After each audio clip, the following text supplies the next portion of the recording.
আসসালামু আলাইকুম। আশা করি সবাই ভালো আছেন। আজ আমার ইউটিউব চ্যানেলে নতুন আরেকটি ভিডিও নিয়ে চলে আসলাম। তো আপনারা আমার হাতে একটি মুরগির বাচ্চা দেখতে পাচ্ছেন। মুরগিটির নাম ফাউমি, মিশরি ফাউমি। তো আপনারা খেয়াল করলেই দেখতে পারবেন এর চোখটি বন্ধ হয়ে আছে। তো এর চোখটি বন্ধ হয়ে থাকার একটি কারণ, সেটি হলো এর খুব ঠান্ডা লাগছে। ঠান্ডার কারণে এর চোখটি বন্ধ হয়ে গেছে। হয়তো যারা নতুন মুরগি পালন করছেন তাদের মুরগির এই সমস্যাটা দেখা দিছে, বাট আপনারা জানেন না যে মুরগিটির কী হয়েছে বা এটা ভালো হবে কীভাবে, কী ওষুধ খাওয়াবেন। তো এই ভিডিওটা তাদের জন্য।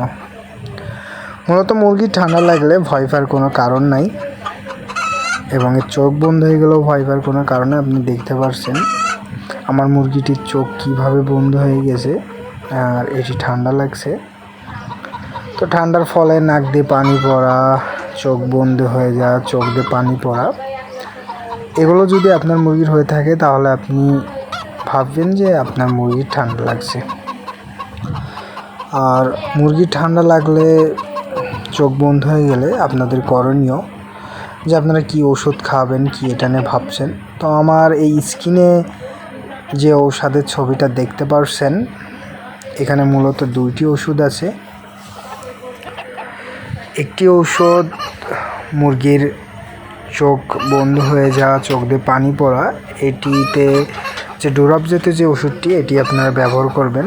এবং যেটি আরেকটি ওষুধ দেখতে পাচ্ছেন, এটি মূলত পানির সঙ্গে মিশিয়ে খাওয়াতে হবে মুরগির ঠান্ডা ভালো হওয়ার জন্য।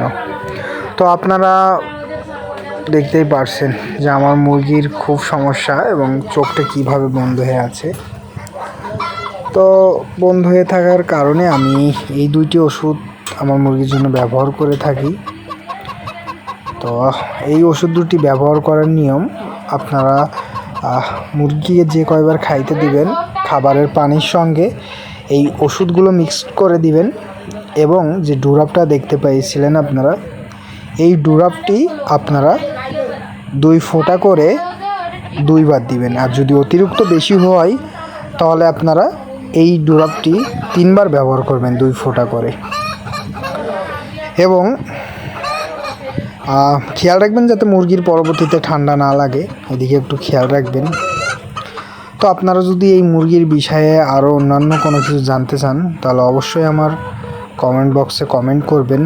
এবং যদি আমার এই ভিডিওটা আপনাদের ভালো লেগে থাকে তাহলে অবশ্যই আমার চ্যানেলে সাবস্ক্রাইব করে আমার পাশে থাকবেন নতুন নতুন ভিডিও পাওয়ার জন্য। আশা করি সবাই ভালো থাকবেন, নিজেদের খেয়াল রাখবেন। আসসালামু আলাইকুম।